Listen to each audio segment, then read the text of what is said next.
everyone, welcome to Craig Duswalt's Rock Your Life TV series, where we interview amazing business leaders and innovative entrepreneurs. I'm your guest host, Dean Cain, and I'm sitting here today next to the very attractive Miss Barabara+Starley. How are you, Barbara? I'm doing great. Thank you very much for being here. Now, you're here today to talk about the Good Steward Church Academy. Yep. All right, now that opens up a lot of questions there, and I know that you were CPA, so I don't know how to connect the dots here. Please connect the dots for myself and for our viewers out there. Okay. So I'm Barabara+Starley, founder of the Good Steward Church Academy. I'm a CPA, a certified QuickBooks Pro advisor. I'm part of the Intuit Trainer Writer Network, and I'm a speaker, author, wife, mom. I'm a Christian, and I just decided that what I've been doing for the last 20 years, which is QuickBooks setup, training, troubleshooting for small business owners and entrepreneurs. Which is a big deal. Right. I would just kind of niche it down and start working with churches specifically. And not that I wouldn't work with the other ones, but the churches just really need some help in that area. A lot of times they have volunteers working, a lot of times they have bookkeepers working that don't have a lot of background in churches specifically. And there's some kind of odd things about how you handle church finances. Well, sure. I mean, I am aware, as the little that I do know, I know that churches are tax exempt. Yep. Or most of them are. They should be. I don't know. I know that they were. I know that they should be. And I don't know anything else other than that. But I'm sure there's a whole world in there. Give me just a little glimpse into that world that's different than. So a lot of times, like I said, the bookkeeper is a volunteer. You have a treasurer that probably has a lot of business background but doesn't necessarily know churches. So there's a little bit of part-timing and. Right, exactly. And then you have a pastor that really wants to be out there shepherding his flock and being in the community and doing great things in the vision mission of the church, but he can get kind of bogged down in the day-to-day, right? And so I try to bring them together, those three people, and get them on the same page and help them to understand how those things all flow together, and pastor compensation and employee benefits and all of that. So there's a business side to running a church. I mean, there has to be, obviously, but people don't think of it in those terms, unless they think of like Joel Osteen or something like those mega churches. But this is for what size churches? Any? Yeah, so the churches that I primarily deal with are, I would say, from 200 members to 2,000. The mega churches, they got the infrastructure. They got some people. Right? They've got the money to be able to afford. They have full divisions for that stuff. Right, exactly. But that 200 to 2,000 where they're either growing into that, and they're the ones that really need somebody to come alongside them and train them and help them. And it's your local community churches. It's what we're probably 90% of us go for to worship, etc. Yeah, exactly. And because I can think of places, certainly when I was growing up in Malibu, I promise you there was no CPA at that church.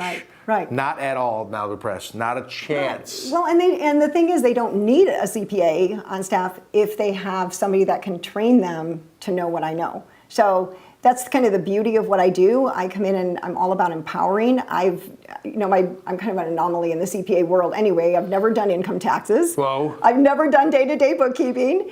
And I'm all about empowering. I'm all about training. I'm all about letting them know how they should be doing it. And then I walk alongside them as their on-call controller, kind of just on an as-needed basis. And you're a Christian. So for you, it's something that speaks to who you are all the way through. So in addition to helping them out, you're providing a service, obviously, for them, but you certainly agree with what they're doing and teaching, and that's a pretty cool thing. Right. Now, you and I were talking beforehand, before we got on the show today, and you were explaining how terrible I am. And here's the reason I'm terrible. It was a film called God's Not Dead. And you saw the film, and you loved my character. You were a jerk boyfriend. I was a jerk boy. I was terrible. And full disclosure, my son goes to a Christian school, and they were all watching the film, and in the film, I am a jerk. And all the kids know me. They know me, and they're like, oh, hey, there's your dad. And they're watching the movie, and then they finally turn to my son. They're like, dude, your dad's kind of a jerk. It's like, wait a minute, he's acting up there. I was a very, very bad guy. And in fact, in that entire film, I'm the only person who didn't repent or change in any way, shape, or form. Right. Yeah, I know. It was. It's a tough thing when you're an actor teaching your son these lessons. I told him there's people like that out there. There are, yeah, absolutely. So I appreciate you watching that, by the way. Of course, yes. And still agreeing to be here with me. Absolutely. Realizing I was acting. That's right, of course. Definitely. So what made you get involved in this world? What made this be what you do in a sense? Well, first of all, I decided I wanted to be a CPA when I was in 5th grade. Because a lot of people decide that because it's a sexy industry. It's like acting. It's like acting, CPA, or fireman. Yeah, it's crazy. So last 24 plus years, I've been working, like I said, with small business owners, entrepreneurs, and I realized that I had a story in my own church. So one of my very first clients was my local church. They had asked me to come in and help them set up their QuickBooks, set up some systems. You were that volunteer person? Exactly, I was the volunteer person. Who was uniquely qualified, it's a good thing. And we had, at the time, we had 200 members in the church. We were meeting in the conference room of a local hotel. We didn't even have our own church building. Fast forward 25 years, and we now have 10 locations throughout the state of Arizona. We serve thousands of members. We employ hundreds of employees. And we do it all still using QuickBooks and a lot of the systems that I set up way back when. Wow. So it's been horribly non-successful at all. It's been just awful. That's tremendous. What a great success story, and it's wonderful to hear that. Especially that it's still based on the same system, and that it still works. Exactly, and it can grow with them, and I think that's a big thing. A lot of times people think QuickBooks is just for smaller businesses, but it can grow with them, and my church is proof of that. It's exciting to see what they've done and the churches that they've planted, and they've been able to actually centralize the accounting, so that is all happening at one location, and that frees up all the other 9 locations to be able to go and do what they want to do and be shepherding their church and being part of the community. And it's just the impact that they have locally and globally is so much bigger than if they were bogged down with all of this. Yeah, people don't think about that in the church. I personally, I didn't even think about it until you mentioned it now, because you don't think about the reality of the day-to-day business and the things that have to go on in order to keep the buildings up and things run and people employed and all that stuff. And then you get something like what just recently happened with Hurricane Harvey or Irma, and look at all the people who are helping, and look how much of it's centered around the church. And if they didn't have their infrastructure up and running, even their ability to donate to them and to handle all that.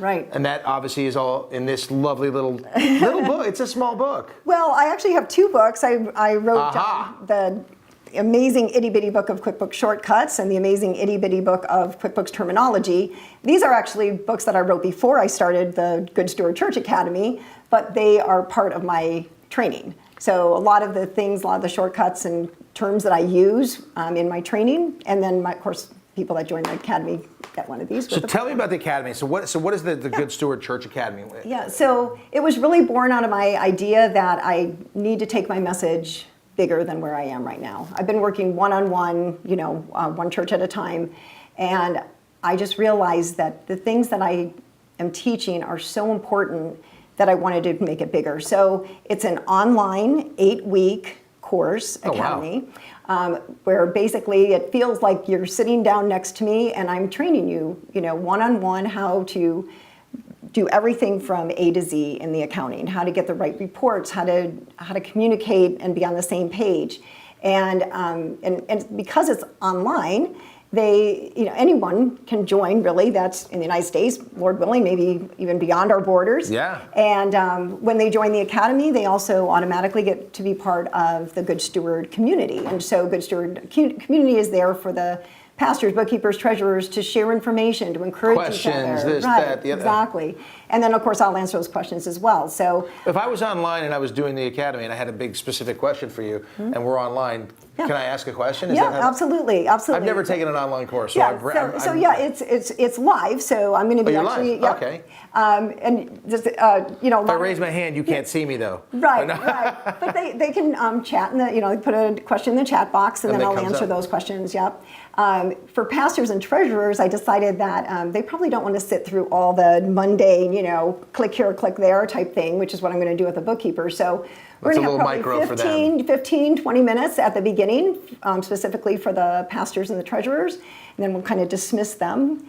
And then I'll work with get out, pastors and treasurers. And then I'll work, directly with the bookkeepers on real hands-on. How does this work? Where do you plug things in, and how do you get the things that you need for the reports you need? That's pretty tremendous. Thanks. I never even thought about that being you'd think it's a niche market, but it's not that niche when you think about how many churches and how many places are out there. There are so many churches. It's amazing it's kind of like when you buy a car, right? And you drive down the road. You've never seen those cars before, and all of a sudden you see them everywhere, right? And since I've founded this academy, I'm like, oh my gosh, there's a church on every corner in some denomination. And that's the thing. I'm not limited to a denomination. We're talking about accounting. We're talking about finance. We're talking about numbers. We're talking about how to be better stewards of what money has been entrusted to them. And so actually my last 7 referrals have been a Methodist church, a Baptist church, an Anglican church, a Nazarene church, non-denominational churches. So a church is a church is a church for that, and it's the same rules. They all need to have the information, and in order to thrive and grow and really impact the community, and better serve those that they're entrusted to serve. Right. And they usually have big visions, big missions, and it's like the only way they can do that is by utilizing the money in a good stewardship way. Keep your house in order to, that makes perfect sense. That's very cool. Along the way, I'm sure you've made a couple mistakes, like we all have. Are there any particular mistakes that stick out in your head, and any sort of life lesson or lesson that you may have learned from that still sticks with you today? Probably the biggest mistake that I've made is that I didn't do this sooner. I should have done this sooner. I think because when I started with my church back so many years ago, I was the volunteer.